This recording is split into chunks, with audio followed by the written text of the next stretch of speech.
Good evening, everybody, and welcome once again to the Anchor Team. I'm your host, Michael Hitchborn, and with me is my coadjutor, Jim Maughan. How are you, sir? Good to see you. Good to see you. Yep. Just as a fair warning, I still have a post-COVID cough, although I'm not contagious, so you guys won't get it, so you're safe. But I do have this residual cough. It's an annoyance. I might start coughing a little bit here and there during the broadcast. I can't help it. Just letting you know where things stand. In the meantime, why don't we go ahead and open with our prayer, and then we will kick things off. So, in nomine Patris, et Filii, et Spiritus Sancti. Amen. Ave Maria, gratia plena, Dominus tecum. Benedicta tu in mulieribus, et benedictus fructus ventris tui, Iesus. Sancte Maria, Mater Dei, ora pro nobis peccatoribus, nunc et in hora mortis nostri. Amen. Our Lady of Victory, pray for us. In nomine Patris, et Filii, et Spiritus Sancti. Amen. All right. So first and foremost, I kind of want to give you an update on where things stand with the Lepanto Institute. Currently, any of you who may have tried to go to our website over the last 2.5 weeks will have noticed that it says down for construction. That's because somebody hacked into our domain registry account and then pointed our website at nothing. And I'm currently working with the domain registry company to try to reclaim authorship and ownership of the domain so that I can go back in, repoint the URL at our website so that we can have our website back up and running. It's taking forever. I don't know why it's taking forever, but it is. And because of that, you aren't seeing any new content on the Lepanto Institute website, which means that we're backlogged at this point. We've got a lot of things to report, but nowhere to point the information as yet. So that said, we are working to resolve the issue. I am hoping, crossed fingers, hoping that sometime this week we will be able to get things back up and running. I'll let you know as soon as things are up and running and operational. Secondly, I wanted to let you know that we now have proofs of the Sacred Heart Cross wall hanging. If you're interested in purchasing the silver cross, you can go to LepantoCatholicGifts.com. And I'm going to put it here in the URL, or I'm sorry, in the chat room. LepantoCatholicGifts.com. If you go to LepantoCatholicGifts.com, you can order the silver Sacred Heart Cross jewelry. It's about this big, hangs around your neck. But we now have, let me try and get it in front of the camera. There we go. This is a proof of the wall hanging, the resin wall hanging that we are conducting, that we're making. And I will be painting it personally and then sending it back to the company so that they will know what color scheme we want. And then they can start reproducing it that way. But we'll also be selling blanks like this. It's very handsome, I think, with just the bronze. But it's anyway. So that's one of them. The other one is white marble. It's not actually marble. It's white resin, but it looks like marble. And you can see it here. Obviously, the white makes it a little bit more difficult to see on a camera. But this is what we have going on, and maybe we can get a closer look in the white marble. Anyway, so we are working on getting those up and running. So I'll be painting those, sending them back to the company, and getting that off the runway, as they say, so that we can start selling those too. We should be ready soon with that. So a couple of weeks, I'm sure. Hopefully. Yeah, it's just a matter of me actually getting a chance to sit down and painting it, and sending it back. The last thing that I want to tell you about, the last update I want to give you before we get into a crass commercial message and then our topic for the evening. What I want to tell you is that we are currently working on a deep dive investigation into two Catholic network umbrella organizations called Caritas Internationalis and CIDSE. You've probably never heard of CIDSE, but we are looking at them because they are, like Caritas, are a network of Catholic international development and aid agencies, and so they work in collaboration in order to do aid and development work, kind of like CRS, but from all sorts of different countries around the world. Well, anyway, we have some very damning information about these two organizations, both of which are actively pushing, or they're sitting on the governing body of an agency that is actively pushing abortion and contraception and homosexuality and all sorts of other stuff. Okay, so real quick, Traveling with the Chaplain asks a question, and I'm going to go ahead and answer this because it's important. Can someone please tell me, is the Lepanto Institute and the Lepanto Foundation are connected organizations? The Lepanto Foundation was created by Professor Di Mattei in Italy, and it is a completely and totally separate entity from the Lepanto Institute. When I launched the Lepanto Institute 6 years ago, I had to think there for a second, about 6 years ago, we're in our 7th year. When I launched it 6 years ago, I had never heard of the Lepanto Foundation. I didn't even know they existed.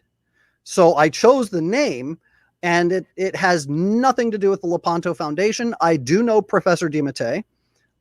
He and I agree on a great many things, but we of late have disagreed on certain things. So those certain things I'm sure you can figure out. But in the meantime, the fact of the matter is Lepanto Institute and Lepanto Foundation are totally separate entities. They are not the same entity. So I hope that answers your question.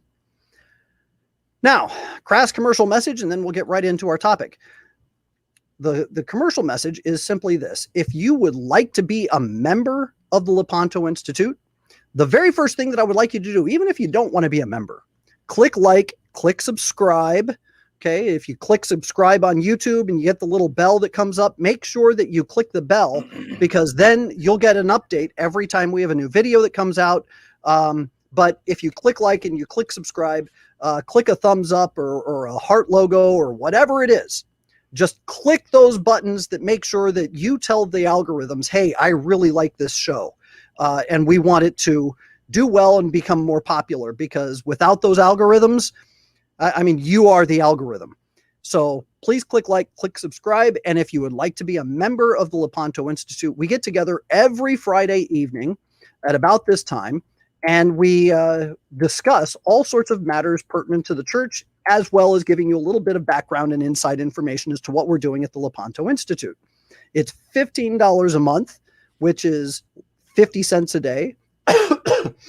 And if you'd like to be a member, I'm going to put the two links here in the chat room. So the first link is for the yearly membership, and the second link is for monthly membership. Yearly membership is $165 a year, or just $15 a month. If you pay for a yearly subscription, you get a month free. So anyway, that's that. Why don't we go ahead and launch into tonight's topic? And tonight's topic is a very important one. It's one that was, it's very near and dear to my heart. Incidentally, if your video is stalling, go ahead and click refresh up at the top of your screen. Also, I'm having internet issues on my end, so I might lose signal and I might lose feed at some point. I hope that doesn't happen, but I can't help it. The internet issues are what they are. But tonight's topic has to do with the Second Vatican Council. Now, Jim and I have been talking for months now about this particular topic, but more intensely for the last few days. Yes. And it was spurred by the motu proprio, Pope Francis's motu proprio, because I read it, and what he kept talking about was his reason for suspending or for doing away with Summorum Pontificum. He several times in the motu proprio and also in the accompanying letter, what he indicated was that he was doing away with Summorum Pontificum kind of as a punishment to traditionalists because they were rejecting the Second Vatican Council and then propagating what they called the true church. Now, he doesn't cite anybody. He doesn't refer to any particular quotes or groups of people or bodies of people. I mean, quite honestly, if you're or action or activity or anything, nothing. All he does is say that, well, the people who like the traditional Latin Mass reject Vatican II. So I asked the very, very simple question on Facebook. Well, what does it mean to reject the Second Vatican Council? What is there to reject? And then I followed that up a little bit later with another question, which was, tell you what, everybody who goes on and starts talking about the Second Vatican Council and you have to accept the Second Vatican Council and you can't reject it, obviously they don't qualify what that means. But I simply then turned it around and said, okay, fine. What was so great about the council? What did it set out to do? What was its purpose? Did it actually state a mission? So in preparation for tonight's show, excuse me. Okay, hold on. Michelle says that you can't open the above link. Well, let me try and put it in separately. Hopefully, maybe that'll do it. Let me try this. So I'll do yearly membership there. And then I'll paste in monthly membership there. And if you can't click through, just copy and paste the URL. So you've got yearly membership. That's the first link that I posted. And then monthly membership. That's the second link I posted. All you have to do is just either, if it doesn't click through, as I said, just copy and paste it and put it in another URL and that should open it. So anyway, going back to the Second Vatican Council, we went to the council documents because everybody says, oh, the Second Vatican Council didn't do this and it doesn't say that and it doesn't attack this and it doesn't change that. And you get the apologists on all sides, right? Right. I mean, am I right? Yeah, absolutely. Yeah. So you get the apologists on one end who say, well, the Second Vatican Council, you have to read the documents. You have to go back into the documents and you'll see that everything in the council documents are fruitful and beautiful and they're authentic and they're orthodox and they're faithful and they don't say anything heretical. And you can get that clearly just by reading the council documents. You clearly haven't read the council documents. That's for sure, because that's nonsense. Right. On the other side, you get those who say, well, the Second Vatican Council changed the Mass and the Second Vatican Council changed church teaching on how we do things with regard to sexual morality, and council documents change this and they change that, and they've changed church teaching regarding who can be saved now, right? So you have people on both sides who claim that the council did or didn't do something, but neither side really cites anything. They just say, well, in the document, blah, blah, blah, it says this, or it does that. Nonsense. Yes. It's time to just look at the documents and figure out, did it actually do anything? What does it actually do? And when I say, does it actually do anything? I mean, does it do anything that is binding on the faithful? Does it require anything of you or me in any of the documents? So the first thing I'm going to do. For starters, though, it's worth going over. There were, the council went from 62 to 65, and they produced a series of 16 documents, thousands of pages. And right. Even in the amount that we read, in maddening ambiguity. Right. Yep, Yeah, absolutely. just to give a frame and an overview on that. So I am going to open up here. This is the opening speech. I'm going to put it in the comment box. You can click through and you can read the opening speech from Pope John the 23rd. You can read it yourself. But there are several things. His opening speech was supposed to kind of set the tone for the council. It's, here's what we're doing. This is why I gather you together. Dearly beloved, we are gathered here today to wed these two individuals. I mean, quite honestly, every time you officiate something like this, you tell the people why you called them together, right?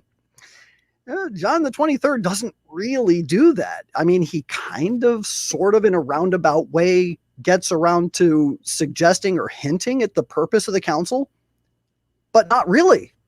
Am I right? Yes, and he gets around, like, and even some of the titles were great. What is the purpose of the council? What is it, number 12 or 11? And then he'll say something which initially sounds good. He'll contradict it a little later, and then a year later it completely gets contradicted. It's maddening, actually. It is maddening. Yeah, well, it was like so. Yeah. In the opening letter, there are several subheadings, like ecumenical councils in the church. That's the first subheading. Right. And then he goes into kind of the history of the councils, different councils of the church and what they did. Then he has the subheading, the origin and reason for the Second Vatican Council. And I want to read to you just paragraph number 5, because paragraph number 5, it's supposed to state the reason for the council, and it doesn't. It doesn't actually state the purpose. Right. He said, with regard to the origin and reason for this great event for which we have decided to gather you here, it is sufficient again to give our humble and personal testimony. First of all, his personal testimony isn't sufficient for anything. Yes. I'm sorry. No relevance whatsoever. Exactly. Totally irrelevant. With regard to the origin and reason for this event, we have decided to gather you here. It is sufficient to give our humble and personal testimony. First, and almost unexpectedly, we first had the idea of this council, which we then announced simply to the Sacred College of Cardinals on that memorable January 25th, 1959, the feast of the conversion of St. Paul, in his basilica on the Ostian Way. At first, those present were unexpectedly struck silent, as if by a brilliant ray of light from above, and delight showed on the faces, in the eyes of them all. Now, stop right there. What did he just say, Jim? Did he actually say anything? No, he didn't say anything. And he gave, when he was talking about the reason for the council, he just gave his opinion of the response of 100 and something people. And he gave that response collectively. They all felt this way. So in announcing the council in his personal testimony, this is supposed to be sufficient for explaining the purpose of the council. And all he says is, we announced it, and there was a look of shock and surprise, and then smiles and bright faces as if the sun had suddenly shined on them. That's entirely subjective.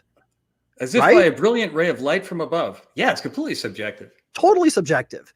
And then he says, all of them. So he's talking about the College of Cardinals, and he says, delight showed on the faces and in the eyes of them all. Them all? Really? All of them? You took personal mental snapshots of every single cardinal there and properly interpreted those images as a response of delight. I mean, this is totally subjective. At the same time, a powerful fervor was enkindled throughout the world, and everyone began eagerly to look forward to the celebration of the council. Now, again, full stop. At the same time, a powerful fervor was enkindled throughout the world. How do you know? Right. How do you know?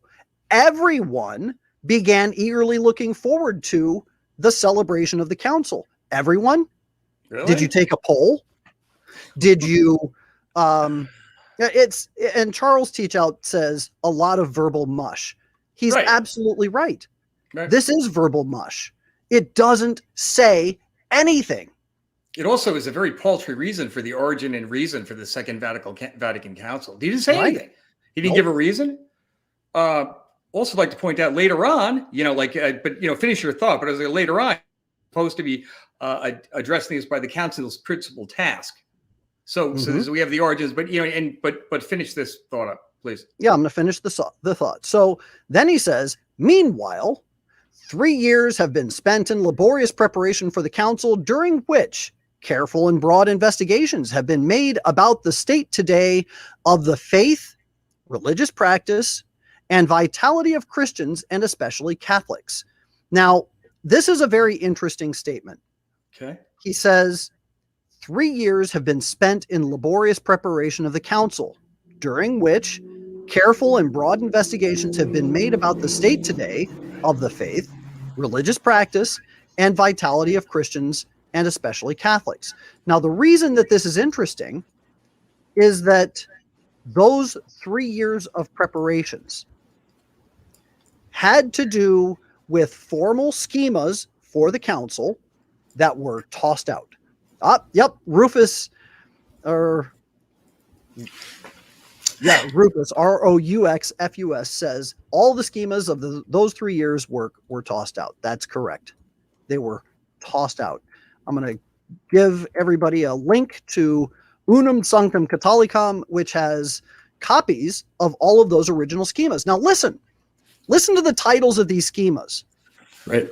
On the sources of revelation, defending intact the deposit of faith, on the Christian moral order, on chastity, marriage, the family, and virginity, and then finally, dogmatic constitution on the church.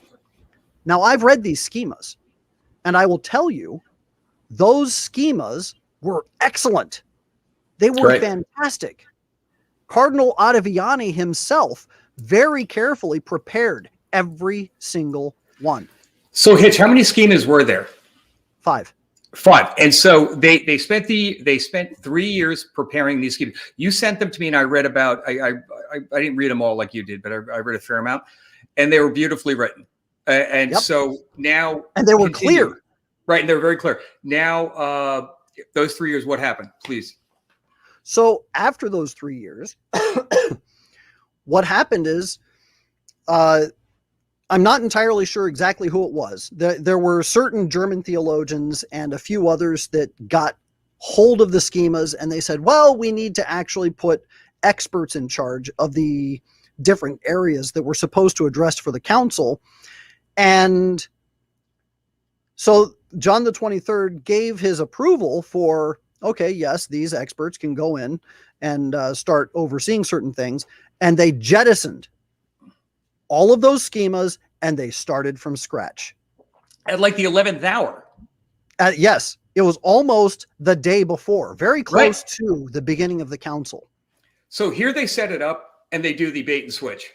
Yep. They did a total bait and switch. So then, looking back at John the 23rd's opening speech, you can start to put together what he was anticipating as opposed to what was created. Because John the 23rd still had in mind those original schemas. And I'm just going to go through a very cursory glance at the rest of his speech because it's 7 pages long and I'm not going to read the whole thing. But he said one of the subtitles was the openness or the opportuneness of the council. And the whole point of that particular section was that the situation in the world, looking at the various things that concern Catholics and Catholic teaching, there is an opportunity to have a council to address a lot of these concerns. The next point was the council's principal task, defending and promoting doctrine. Really? Right. Defending and promoting doctrine. He said that was the council's principal task. Did the council address defending and promoting doctrine at all? No, not that I could see. It did in a few of the documents, like Fides et Ratio. Okay, so there were a few documents that kind of touched on doctrine and doctrinal teaching, and they all touch on doctrinal teaching, which is why they call it a magisterial council, because it does pull from the magisterium of the church, but it doesn't actually pronounce anything. It doesn't declare anything. It doesn't clarify anything. Okay. So then the next section, how doctrine is to be promoted today. And he kind of goes through a very general look at the use of doctrine, the promotion of doctrine. And then he has a section here, how errors are to be repressed. And in this section, it's actually a little bit more skewed towards what the Second Vatican Council was, because it kind of says, oh, we're going to take a more merciful approach. We're not going to condemn anybody. That's what they used to do in councils. We're going to just promote the beauty and the glory of the church. Except that's not what they did. Right? So the next section was promoting unity in the Christian and human family, which kind of touches on Dignitatis Humanae, and it touches on the doctrines of, or the council teaching on ecumenism, what we have come to know as ecumenism. Right. And then he kind of closes with this very hopeful and almost like a doe-eyed look at the future. It's very flowery, and I find the flowery language of the document to be very off-putting. I don't do flowery. Just I'm more like Joe Friday, just the facts, man. Can I ask you a question? Yeah. Hitch, before you go any further, or I didn't want to interrupt. No, go ahead. All right. So I think this is worth clarifying here. Now, if we're talking about the church as a body. Now, if you disagree with any tenet of the Catholic Church, you separate yourself from the mystical body of the faith, correct? Correct. Right. Okay. So since salvation is not, you can't, in order to attain salvation, you have to embrace the entire mystical body. They're talking about, in flowery language, ecumenism and getting together with these people who do not have the faith. Okay. Right. They're right. So my point is, up to this point, Vatican II comes. What needed to be clarified? Nothing. Am I right on this? What needed to be clarified? There were a lot of things that needed to be clarified. Yes, we had reinforced. Not just reinforced, but there were certain errors that were creeping into the church that needed to be outright condemned. Yes, but I agree. But what I'm saying to you is, up until that point, there were errors creeping into the church, which would have been a great council, which would have been an excellent ecumenical council to address. Yep. However, the deposit of faith at that point, with the exception of the people that were with the things that were creeping into the church, was unambiguous, right? Oh yeah, basically. I mean the church's regular teachings were unambiguous, which is why the push in the Second Vatican Council to restate doctrine in an ambiguous and very meandering kind of way doesn't make any sense. Right. And they open up the council by adding more ambiguity. Sure. Flowery language like that. That was my point. I was trying to, so, just to put it in context, there was no, church doctrine was very clear. There was heresy creeping into the church that should have been addressed. Okay. And instead, it appears to me anyway, they're about to start this thing that's going to go full blown, and in the sense of making it worse. And again, to put it in context, go.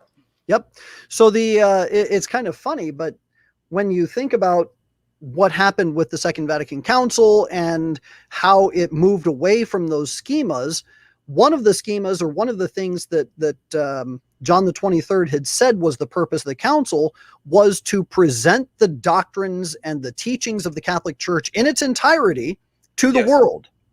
And it was, I mean, this is an impossible undertaking when you think about it. That's like taking 2,000 years of everything that the church has ever done and promoted and clarified, and all the doctrines and dogmas, and taking all of the beautiful teachings of all of these saints and council fathers and all the doctors and fathers of the church, and then condensing it into 16 documents and telling the world, this is the church. Not quite. No. It's so deep, it's so rich, you can't condense the church into 16 documents. But this is what they've done. They've taken those 16 documents, said this is the church, put the church in a box, and said nothing else can penetrate this box. If it's not in this box, it's not in the church. So this is kind of what happens when people say, you reject the Second Vatican Council. Well, no, I don't reject the Second Vatican Council per se, but I don't see anything in it that requires anything of me that wasn't already taught. Yes. Unless you can tell me specifically and with a footnote exactly what it is that the Second Vatican Council requires of me, a lay faithful, either to believe, to say, or to do, or to not believe, to not say, or to not do, then we have to call into question the purpose of the council. Because the purpose of a council is to make sure that the faithful are following the precepts of the church and doing what the church requires of them. Right, to fight heresy and clarify doctrine.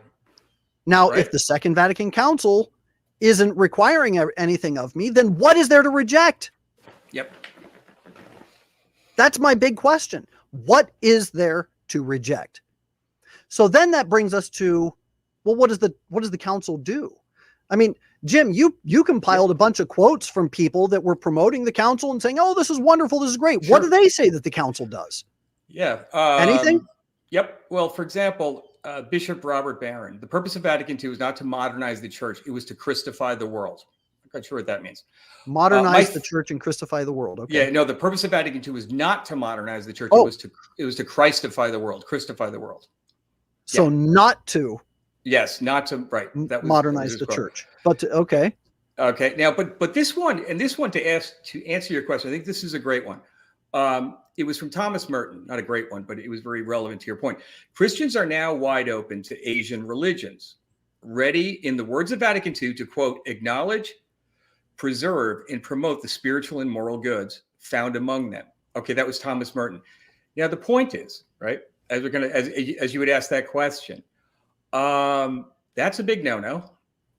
That basically had opened the doors to other religions in the spirit of ecumenism, and this was the go-ahead. And you asked this question. This was the go-ahead. A lot of people with the weaponized ambiguity of that language to go ahead, and what previously you had to defend the positive faith. Now all of a sudden they were looking more for dialogue, and now we can take bits and pieces from other religions. We can acknowledge, preserve, and promote the spiritual and moral goods of those religions, particularly the Asian ones. That's a form. It's a nightmare. It's absolutely a nightmare. Here's some other ones. Where was it? Did I read Dorothy Day? The saying. No, you haven't read that one yet. Yeah, this is great. The saying of Vatican II is, above all, conscience is supreme. So, intellectual, moral, and religious relativity. You know who else said that? Let me think. Who? Martin Luther. Ah, yes. That would absolutely make sense. And again, that is really, to answer your question from earlier, what's the point of all this? What are some of the problems? Well, by opening up, it leads to religious indifferentism. Yes. They're talking about religious indifferentism. Dorothy Day, Thomas Merton. Can you think Thomas Merton was a poster boy for religious indifferentism? Yes. Well, yeah. Thomas Merton was the one who was trying to make the Catholic Church compatible with Eastern mysticism. Right. Exactly right. He wanted to incorporate transcendental meditation. He was very close to Buddhist monks. Go ahead. Real quick. Holy Innocents, Long Beach says Fides et Ratio was not a Vatican II document, and they are absolutely right. I misspoke. I was trying to remember Gaudium et Spes, and I misremembered it. There is a portion of Gaudium et Spes which actually advances Marian dogma, which is totally different topic, but that's a beautiful section. nice development of Marian doctrine, but I was thinking of Gaudium et Spes, not Fides et Ratio. Go ahead. Okay, there's a couple more quotes. Vatican II was a force that seized the mind of the Roman Catholic Church and carried it across centuries from the 13th to the 20th century. That was Lance Morrow, right? Well, it certainly did that. Yeah. Now, here's the lesson from Pope Benedict and from Pope John Paul II. Here's Pope Benedict. One of the promising indications of a renewal in the Church's missionary consciousness in recent decades has been the growing desire of many lay men and women to cooperate generously in the Missio Agentis. As Vatican II stressed, the work of evangelization is a fundamental duty incumbent upon the whole people of God. The work of evangelization? So this is where the hermeneutic of continuity kind of gets put into play by Pope Benedict, because some of the things, if you look at what the documents say, right? The reason that we have Sacrosanctum Concilium and the reason that we have Dignitatis Humanae is to put forward the idea of ecumenism, which is this notion that, well, we can sort of kind of bring people into the church by opening up the windows and slowly hoping that they'll make their way in. Except that what they did is that they made the church to look more like them so that there was nothing to convert to.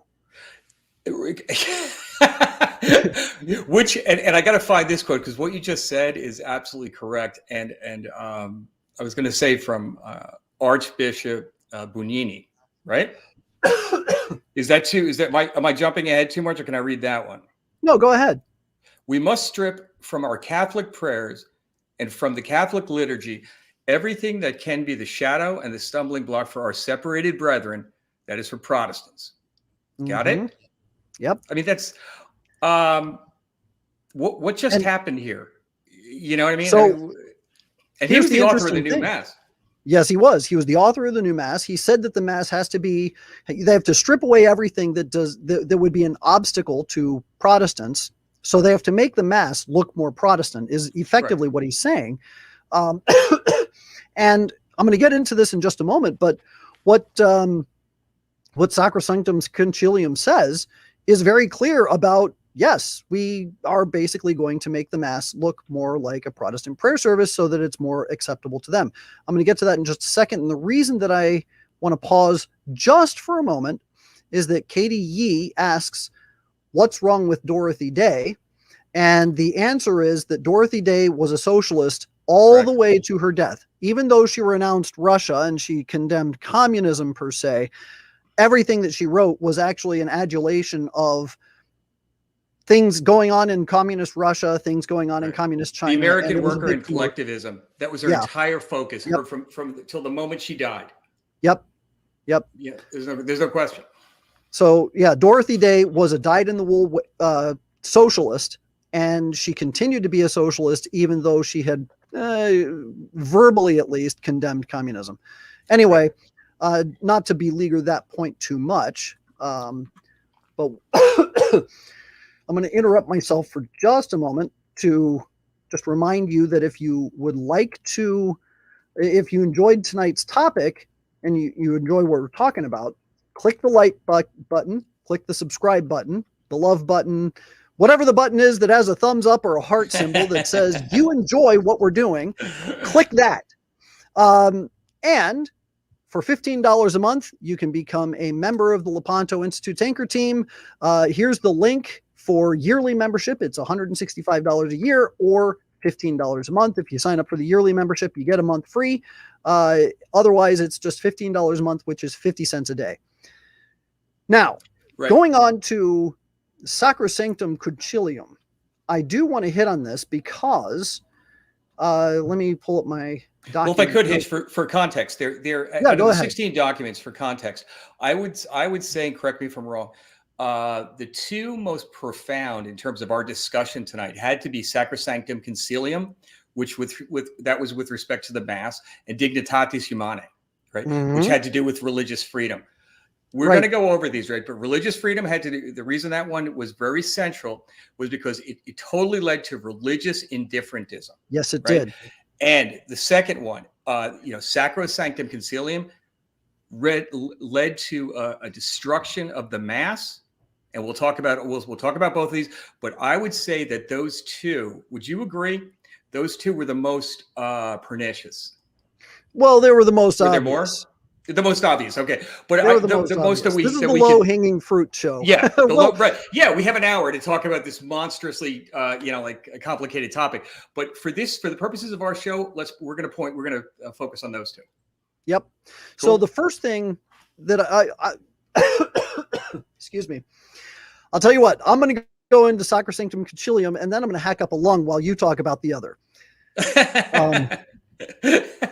Go ahead. So the first, Sacrosanctum Concilium, I just want to read to you the opening paragraph. This sets the tone for the entire thing, and it establishes exactly why they wanted to change the Mass. And they're very bold about it. They said, this sacred council has several aims in view. It desires to impart an ever-increasing vigor in the Christian life of the faithful. Okay, so you have a desire to increase the vigor of the life of the Christian. Fine.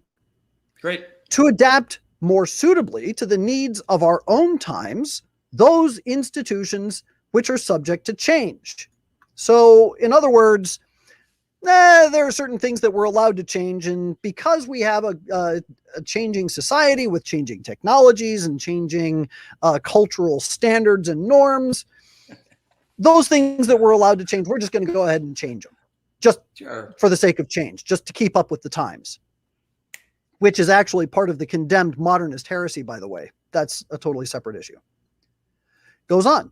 To foster whatever can promote union among all who believe in Christ. This is the key portion of this statement, because what they're saying, Sacrosanctum Concilium, is all about the changes in the Mass. Okay, it's everything that they wanted to change about the way that the church does Catholicism, whether it's in the breviary or in our promotion of doctrines, or in our prayer life, or Lex especially orandi, in the liturgy. Credendi, right? Exactly. Right. So what they're saying is that they want to foster whatever can promote union among all who believe in Christ. So the changes in the Mass specifically have to do with their concept of ecumenism. And this goes back to what Bonini said about how, well, we have to strip away everything that's an obstacle to the Protestants. That is so profound right there. Just think about that. It's an absolute seismic shift. Yep.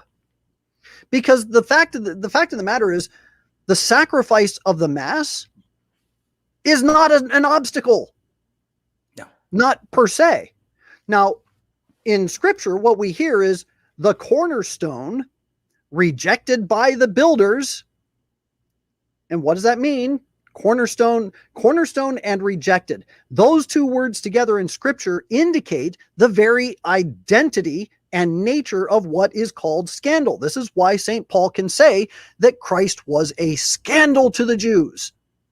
He was a scandal to the Jews. He was an obstacle to their belief. But it was because they wanted to believe in something different. They didn't want to believe in what Christ was teaching. They wanted to believe something different. So to remove that obstacle, to remove the scandal of Christ, to make the church more palatable to our separated brethren, what did they do? They got rid of crucifixes, they got rid of statues, and they moved the tabernacle outside of the churches. Right. They removed the scandal. They removed the stumbling block, the cornerstone rejected by the builders. So moving on. This is just the opening paragraph. You could spend hours going line by line. Yep. And days and months going line by line through all these documents and figuring out exactly what the heck happened. The next line. To strengthen whatever can help to call the whole of mankind into the household of the church, which plays into the previous line. Now, we're not just talking about other Christians. Okay, we're not talking about Lutherans and Episcopalians and Anglicans and all those other denominations of Christianity.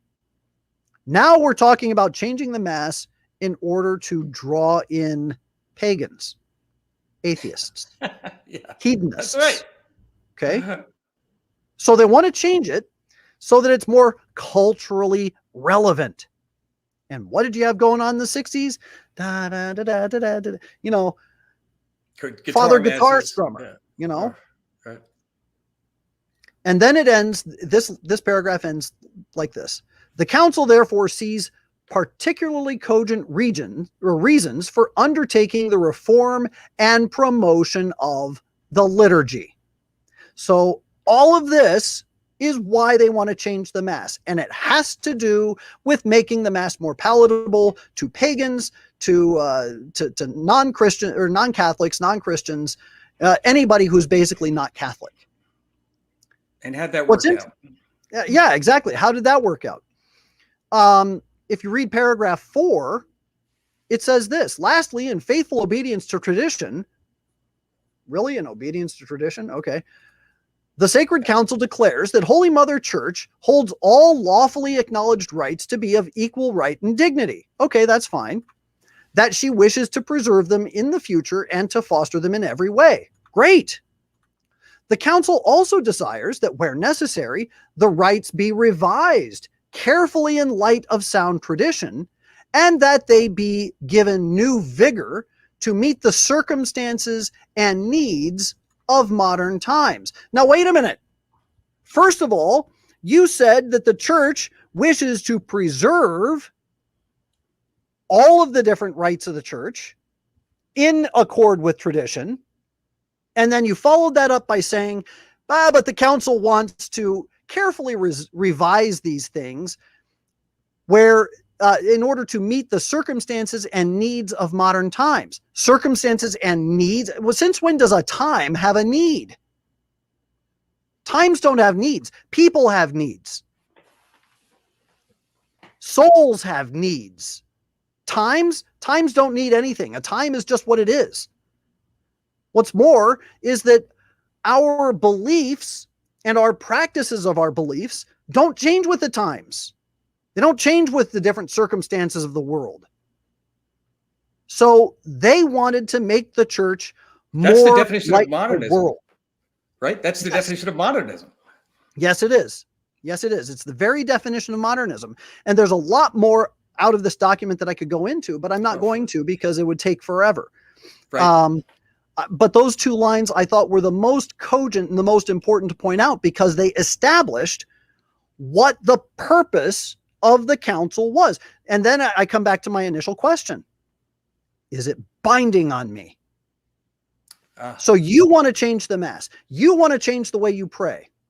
I heard a priest the other day asking a question. What would happen, say, if Pope Francis decided to produce a motu proprio that said we're no longer going to celebrate and pray the rosary? And in fact, we're going to put up boxes in the back of the masses. You can turn in your beads at the back of the Mass. You don't need them anymore. Instead, we're going to say these other more profound, simple prayers that we can pray as a community with our separated brethren because we just don't do the rosary anymore. Right, because that would be getting rid of, quote, short and clear, unencumbered by useless repetitions. That's the rosary. Go ahead. That's Well, it's not just the rosary. And you're right. Sacrosanctum Concilium talks about what they called useless repetitions. Why?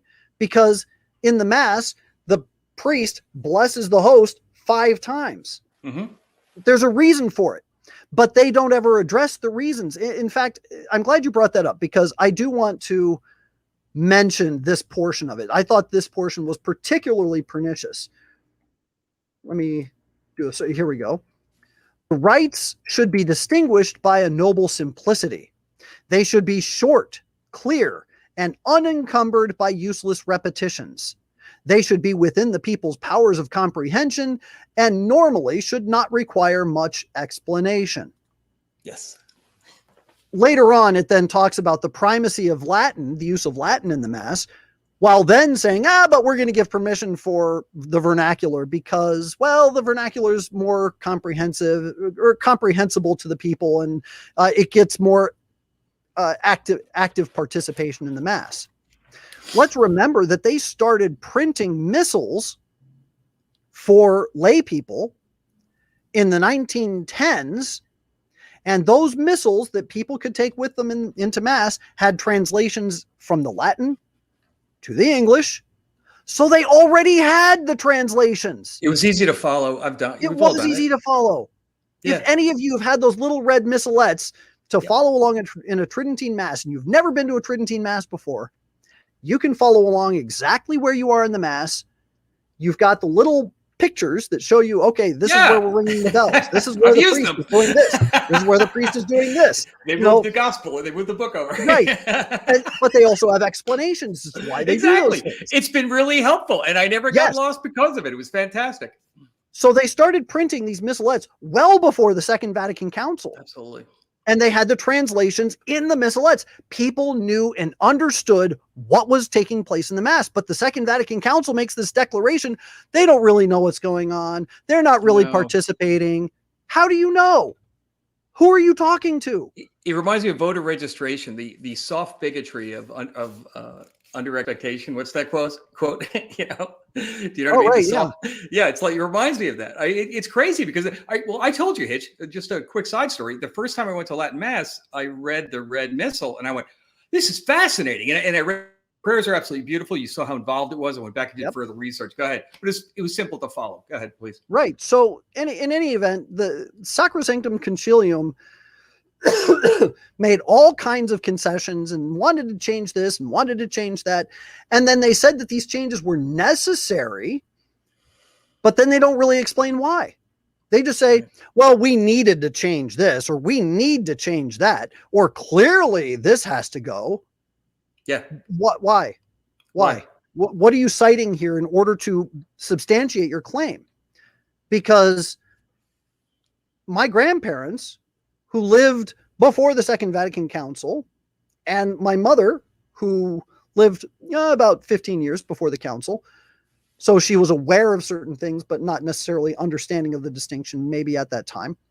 But if you look at what people were living prior to the council, they weren't questioning anything.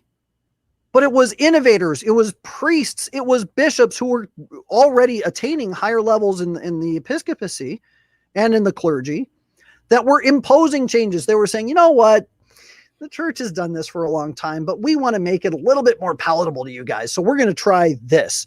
And they started experimenting with different aspects of the Mass. For instance, I can't remember the Ruini, Romano Gardini, who is one of Pope Francis's favorite authors.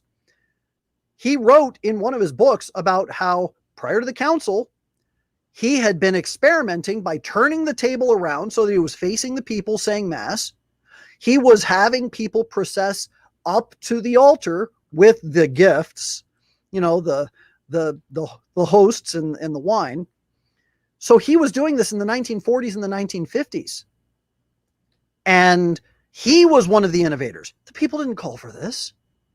He did. Others like him did. Wow, that's such a great point.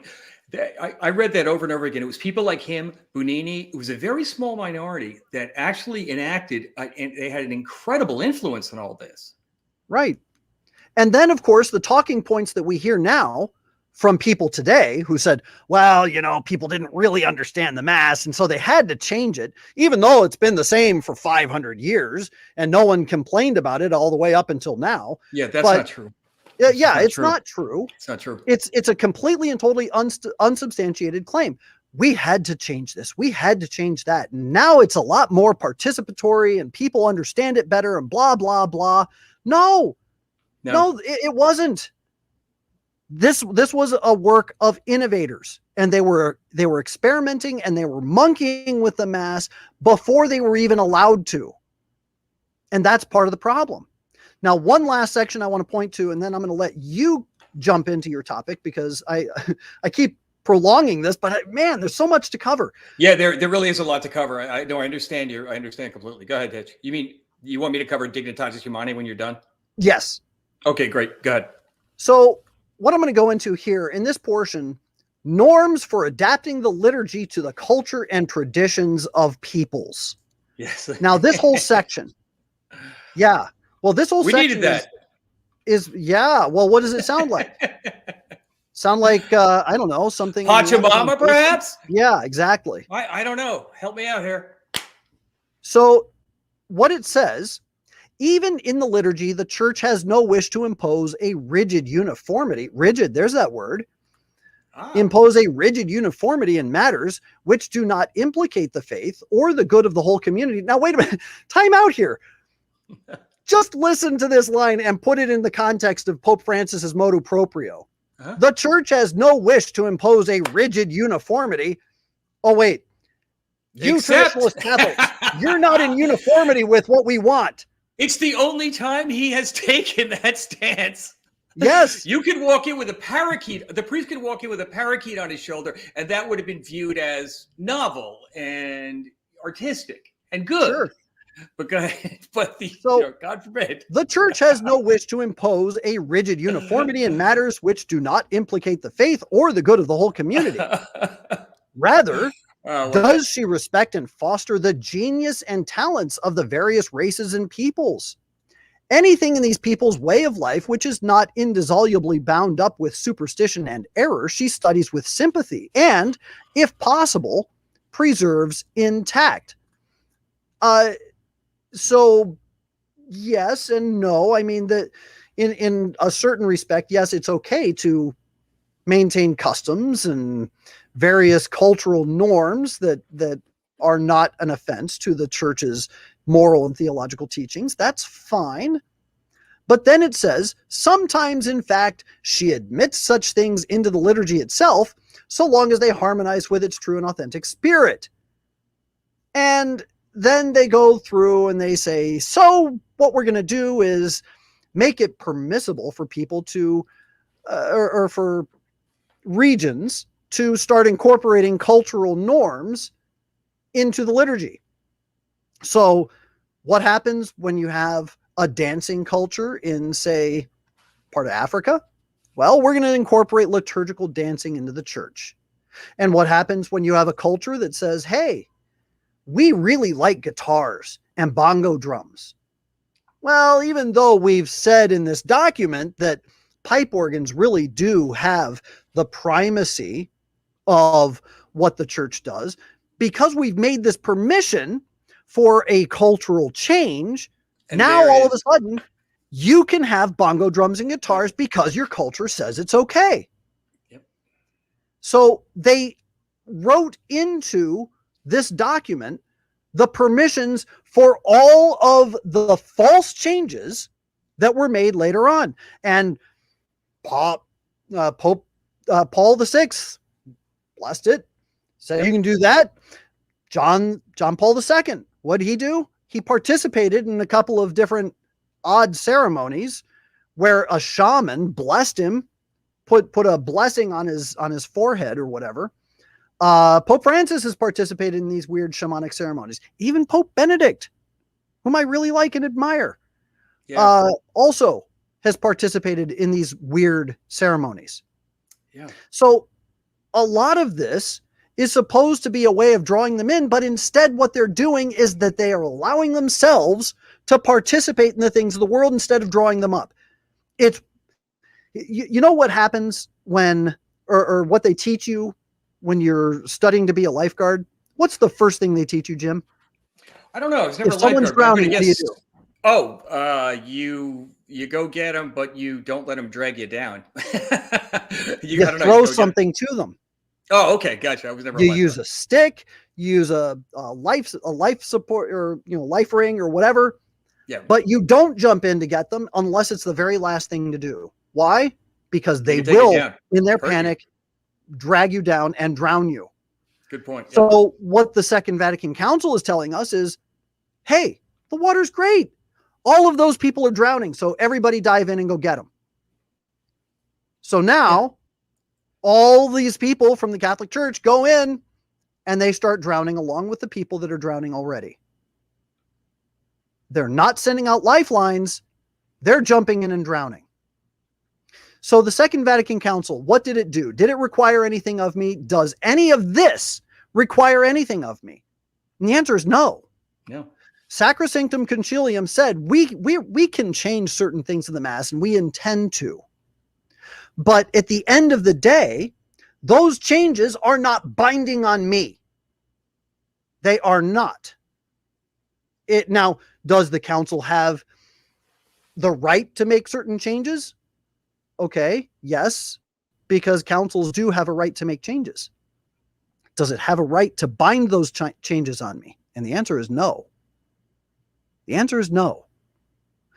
And the reason we know that is that Pope John Paul II in 1984 gave a very specific dubia to 9 cardinals. And that dubia, he asked 2 questions. The first one had 2 parts. The first question was, has the traditional Latin Mass been abrogated? And the second part of the first question was, can it be abrogated? And the answer to question number 1, in a vote of 9-0, was it was never abrogated and it cannot be abrogated. Yes, right. The second question was, can priests be forbidden from saying the traditional Latin Mass? And the answer was 8-1 abstention to say that priests cannot be forbidden from saying the traditional Latin Mass. Right.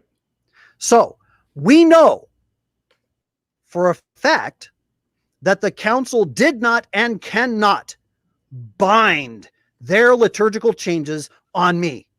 They cannot. We know that because a dubia was asked and answered. And it was handed to the Pope, and the Pope signed off on it. Cannot be binding. So when people say, you reject the Second Vatican Council, my response is, what does it oblige of me that you say I'm rejecting? And so far, they got nothing.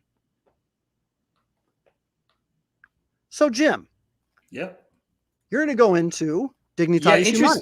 Yeah, an interesting question. And if you got to go clear your throat, go ahead. But what you just said, I think is very interesting to this subject. Okay, Dignitatis Humanae, the right to religious liberty, right? So man has a right to religious liberty based on his liberty and nature, right? But the word right, in quotations, was changed drastically in terms of Catholic historical meaning during the Second Vatican Council. God does not give man the right to do evil. So again, the key word here is right. A distinction of an objective right and freedom of the will. In the church, right is to know truth and do good.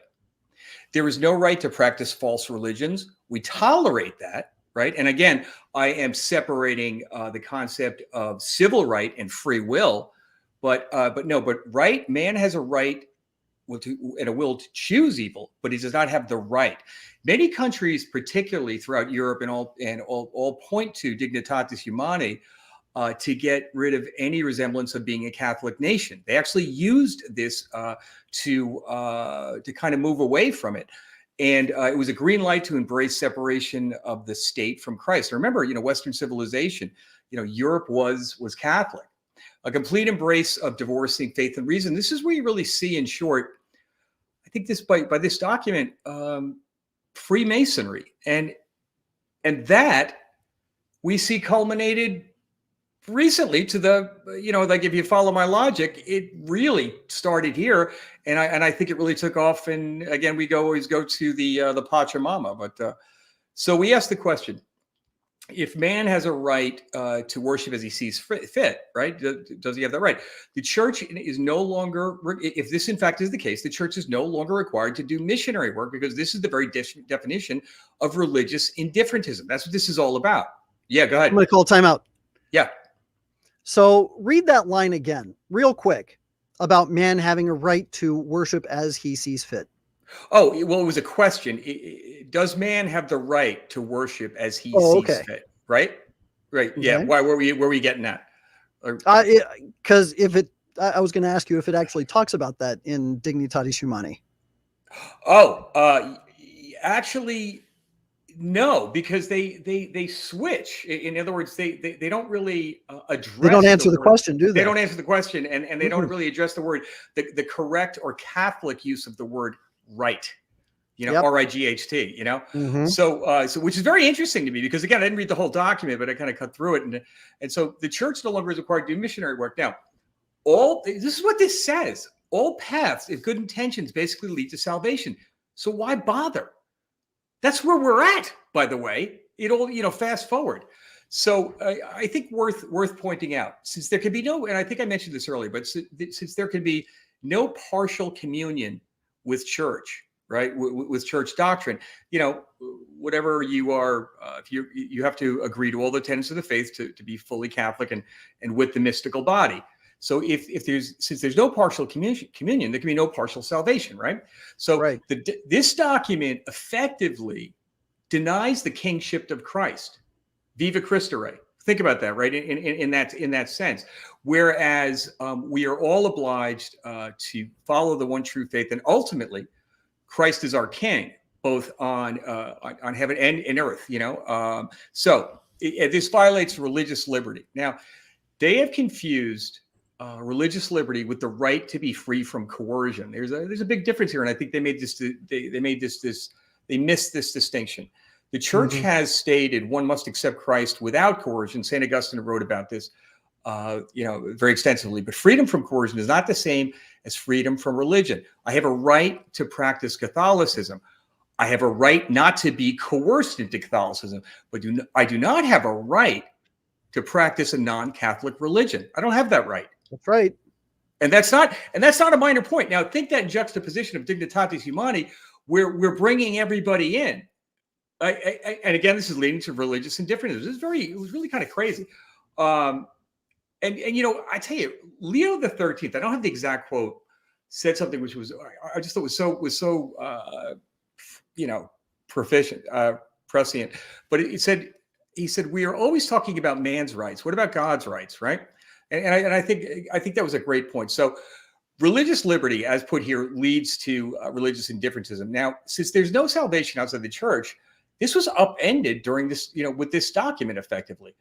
Mm-hmm. Religious liberty as presented at the council was, I'm going to call it a Freemasonic principle, right? I would have to, as it was presented in this council, right? That it really is I'm going to call it religious indifferentism, Sure. that the fact that we're going to bring all these guys in. So anyway, but Pope Benedict, or at the time Ratzinger, in his 1966 book, right after the council closed, he recognized this immediately. In his book, Theological Highlights of Vatican II, he addressed this specifically and said, stated in Dignitatis Humanis contradicts the teachings of Pius XI, Pius XII, Leo XIII. Quote, these compromising formulas, he was referring to this directly, should have been omitted or at least reformed. So again, if a Catholic disagrees with one doctrine, he's no longer a Catholic. He's severed from the mystical body. Mm-hmm. Vatican II departed from papal teaching on several important issues. Now, you compare this degree on ecumenism with such an encyclical as Moritalium Animos from Pope Pius XI, or the Declaration or the Declaration on Religious Freedom from Leo XIII, and other popes on the obligations binding on the Catholic rulers of Catholic nations. Again, remember, keep Christ the King in mind, to suppress Protestant evangelism, because it was a poison. It had to be suppressed. So surely the council represents, this kind of, I read this from more than one theologian. This council represented a direct about faith on ecumenism. Moritalium Animos, for example, cast doubts on the entire ecumenical enterprise. It forbids Catholics from engaging in a movement and comes close to calling Protestantism, but because it a false religion. Actually, it wasn't close, they did. A false religion quite foreign to the one Church of Christ. Mm-hmm. And whereas, conversely, the decree on ecumenism, which is Unitatis Redintegratio of Vatican II, in contrast, warmly welcomes ecumenism, encouraging intelligent and active participation in it. Again, it was whiplash. Everything was, this is no small point. Right. You cannot be in communion with someone who's in heresy. And somehow through this, that's no longer that important. Well, and that therein lies really the question: what was the purpose of the document? Yes. Does it actually establish what the purpose is? Does it say, here's what we're trying to do, here's what we're trying to accomplish? I can't quote it verbatim, but my impression was that what they're trying to accomplish was to engage in ecumenism, meaning welcoming. They wanted to bring everyone to the table, but unfortunately, the deposit of faith was going to be a casualty. So here's what the very first paragraph says. Okay, Dignitatis Humani, on the rights of the person and of communities to social and civil freedom in matters religious. And it says, this Vatican Council takes careful note of these desires in minds of men. It proposes to declare them to be greatly in accord with truth and justice. So what are these notes, these desires in the minds of men? He says, a sense of the dignity of the human person has been impressing itself more and more deeply on the consciousness of contemporary man. And the demand is increasingly made that man should act on their own judgment, enjoying and making use of a responsible freedom, not driven by coercion, but motivated by a sense of duty. The demand is likewise made that constitutional limits should be set to the powers of government in order that there may be no encroachment on the rightful freedom of the person and of associations. So here is a very serious problem with this document. Let's look at the very first line. Keep in mind, the document says this Vatican Council takes note of these desires in the minds of men. It proposes to declare them to be greatly in accord with truth and justice. And what is it that they're declaring in line with truth and justice?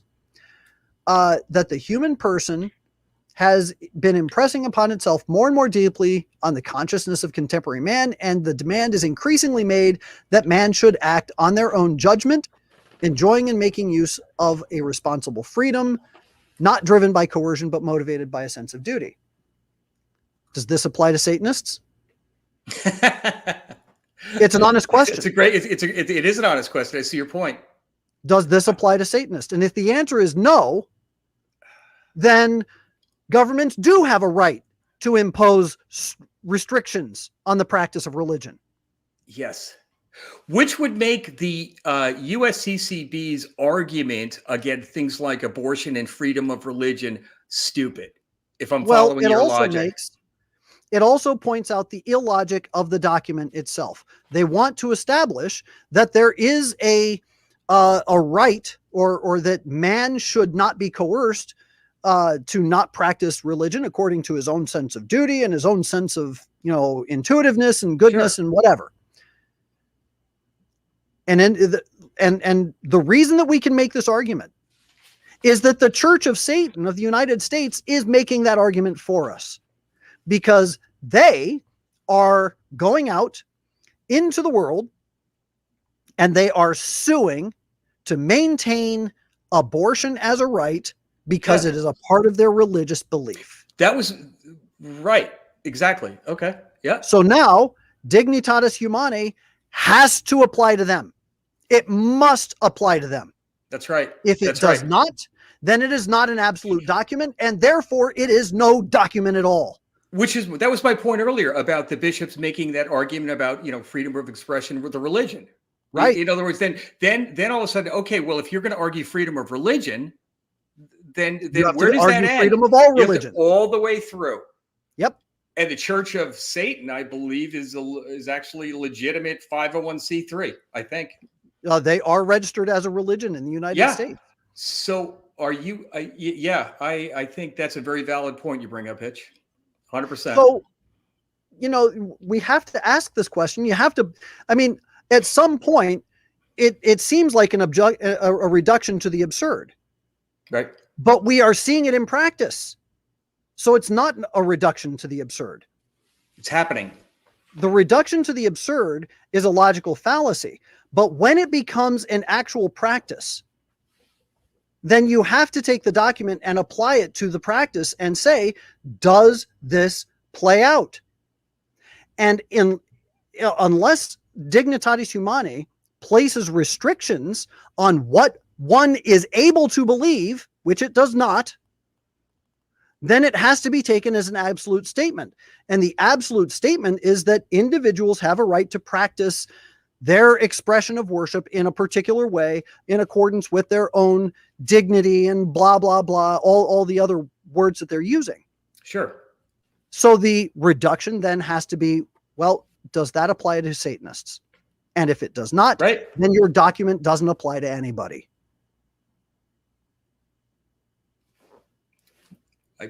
You're right. This is what happened. I can't add to that. You're right. So, well said. Excuse me. In any event, we have definitely gone overtime tonight. But we could have been here for a week. I know. Just on the opening paragraph of one document. I mean, these guys. I have a theory on this. They're like used car salesmen. They wear you down little by little. Yes. That's right. So again, and we could go through all of the documents individually, and we could say, does this document apply to me? Is this something that is obliged? Yes. Is there an obligation here? Is there something that I must do, say, or think, or not do, not say, or not think? And if the answer is no, then there's nothing. So when people say, well, you reject the Second Vatican Council, I'm not rejecting anything. Yeah. Because there's nothing for me to reject. If people say you have to accept the council, well, what does that mean? Does that mean that I have to accept that the council happened? Does that mean that I have to accept all of the decisions that came out of the council? Because the answer to that is no. I'm not bound to prudential decisions that may or may not be good. And prudential decisions are not guided by the Holy Spirit specifically. They're certainly not protected by the Holy Spirit on the matters of inerrancy. So ultimately, at the end of the day, the Second Vatican Council, I will say, is an empty suit. It's an empty suit. There's nothing there that is absolutely and totally and perfectly binding on me as a faithful Catholic. There are certain developments of dogma that we are bound to accept, but that's separate from what the council sets out to do. Okay. So the development of doctrine regarding Mariology, the Marian document, very good. It's beautiful. Yeah. It's well stated, but it's like they introduced the term mediatrix on that, right? If I remember correctly. No, I don't believe so. No. Redemptrix. Oh God. Yeah. Co-redemptrix. Sorry. That was it. Pardon me. Or no, you're right. They did talk about her as mediatrix. Co-redemptrix was one of the things that was up for discussion, and then they shelved it. They didn't discuss it.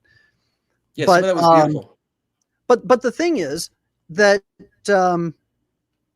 there are a few things that are binding. Okay, the statement that I'm sorry. My COVID-addled mind makes me lose my words every once in a while.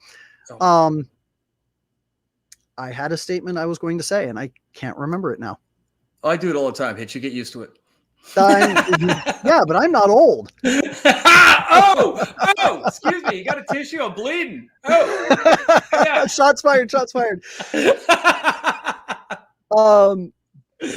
No, but the thing is, I lost it. I lost my thing. I'm sorry. Could I jump in on one thing? Yeah, go right ahead. And it'll probably come back to you. But doesn't this all lead to, because we're running out of time a little bit, the Great Reset?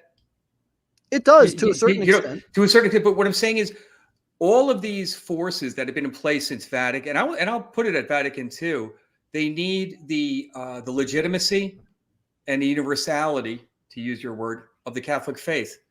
If you notice, a lot of these guys are doing the same thing. They're all in concert to a certain degree.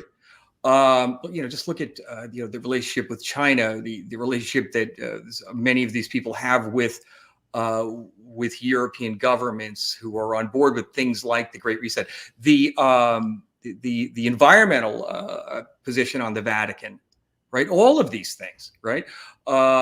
the Vatican wants us to take vaccines from aborted children. I mean, these are drastic changes that have happened like fairly recently. But my point is that they're in line with the Great Reset. So I just remembered what it was I was going to say. One of the other things that people have a tendency to say about the Second Vatican Council is that, and goodness gracious, I can't believe I'm starting to lose. I lost my thought again. Oh, where are the Book of Kells? I lost it again. I can't think of it. Did you lose me? No, I got you. Oh, okay. Somebody was asking my background, by the way. Wallace Pierce. Yes, this is the Trinity College in Dublin. I flew over here since last week. I moved, but this is the Trinity College in Dublin behind me. And the Book of Kells are there. So sorry to answer your question, Wallace Pierce. Yeah, well, I'm trying to think of my point. That's what I was thinking.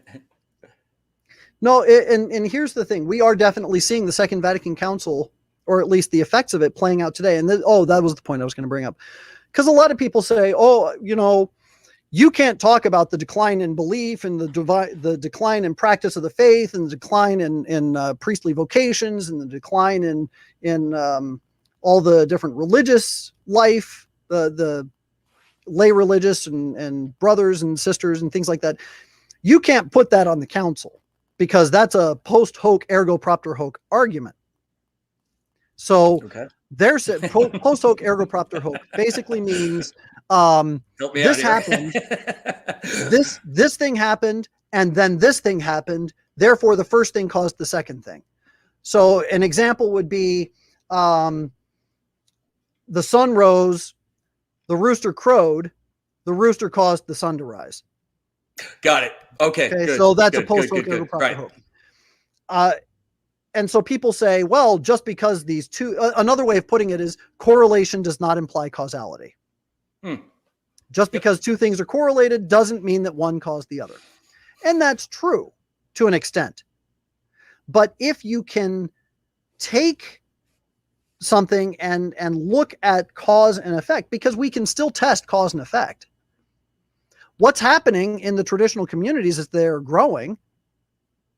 And a lot of people, and this definitely was happening during the lockdowns with COVID, you saw people flocking to the traditional communities, A, because they kept the doors open, and B, because people were seeing for the first time a Tridentine Mass online. Yes. People were curious about the Tridentine Mass. They were curious. Somebody would say, wow, I saw this Mass that so-and-so did, and it was great, and it was beautiful, and they started watching that Mass. Or for the first time, they were hearing homilies on truth, real, good, wholesome, foundational homilies when they'd been given nothing but pablum their whole life. Yeah, masculine, challenging, homilies. Right. So now you have people going, what have I been missing? And they start going to those areas where they see that it's like seeing an oasis for the first time. Wow, I'm going to go run to those waters because I'm parched. And then they start drinking and then they want to stay. I think I'm hanging out here in the oasis. Yeah, exactly. And I meant to tell you, the church I went to, the Traditional Latin Math, I haven't been back in a year, and I went back in, doubled. No kidding. Doubled, Hitch. And so we're seeing, go ahead. You can see cause and effect. Absolutely. You can see the traditional communities are growing, and you can see that there is a very stark decline in many of these. And I don't want to use the term novus ordo because it's used as a pejorative, but in many of these, just normal everyday Catholic Mass communities, but especially in like the desert in Santa Fe, New Mexico, which is run by Archbishop John Wester, who is I'm not going to accuse him of the crime of heresy, but the man says a lot of things that are absolutely, totally heretical, does a lot of things that are terrible. Lots of individuals. So we'll just say the Supich Church and the Tobin Church and the Wester Church and the McElroy Church. And you'll know what I'm talking about, right? Sure. I follow you. They are going, okay. Their membership is going out the window. Yes. And the more they invite the world in, the more they push the Catholics out. Yep. So you can see cause and effect in that respect. And it goes back to what Gamaliel said. Do you remember the character Gamaliel in the book of Acts? So Gamaliel was the one who taught, he was the rabbi who taught St. Paul. And he kept hearing about these Christians. And Gamaliel said, look, if it's of God, it will grow and it will continue to thrive and it will be good and it'll continue on. If it is not of God, as a human endeavor, it will fail. So, if you want to put the two side by side, this is why I think Pope Francis is trying to squash the traditional Latin Mass. Because suddenly, with the advent of COVID, something unexpected happened. And that was people being exposed to the traditional Latin Mass for the very first time, and they started flocking to it, and he had to put a stop to it. Yes. I think that's what this was all about. That's what I think this is all about.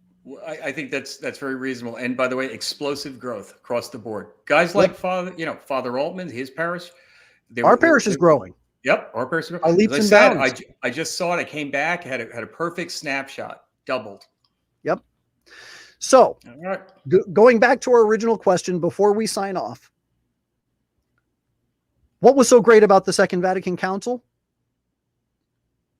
We're still waiting for an answer. I'm not going to say nothing, but I haven't seen evidence of anything. Yes. What was so great about it? I don't know. What about it is absolutely, completely, and totally binding on me as a failed or as a practicing Catholic? The answer is almost nothing. I'm not going to say totally nothing, because there are a couple of things that were written into some of these documents that are binding. But by and large, if there's anything new in the documents, they don't promulgate anything on faith and morals, period.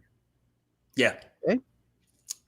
So I don't reject the council, but there's nothing for me to accept. So by and large, I'm almost kind of free to ignore it. And I kind of make the recommendation that others do the same. Now, last thing, because we're going to wrap things up.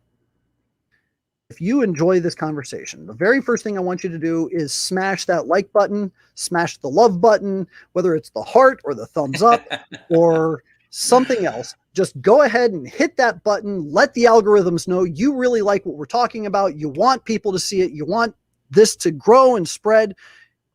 Hit the like and subscribe button. If you hit the subscribe button, make sure you click the little bell that will let you know whenever we have a new video coming out. And if you would like to be a member of the Lepanto Institute by helping us out with $15 a month, you're helping the Lepanto Institute continue to fulfill its mission, to conduct the investigations that we continue to conduct, to provide you with the information and the insights that we have. It's $15 a month. If you want to pay for the yearly subscription, I'll put the yearly subscription button in first. $165 a year, so you get 1 month free. And if you would like to be a monthly member, you can cancel at any time, but it's $15 a month. That's 50 cents a day. And with that, we're going to go ahead and close with our closing prayer. In nomine Patris, et Filii, et Spiritus Sancti. Amen. Ave Maria, gratia plena, Dominus tecum. Benedicta tu in mulieribus et benedictus fructus ventris tui, Iesus. Sancta Maria, Mater Dei, ora pro nobis peccatoribus, nunc et in hora mortis nostri. Amen. Our Lady of Victory, pray for us. In nomine Patris, et Filii, et Spiritus Sancti. Amen. All right. God bless you all. Have a great weekend. And I hope to see a whole bunch of new members next week. And you bet. We'll see you next week for sure. Thanks again, guys. God bless. God bless.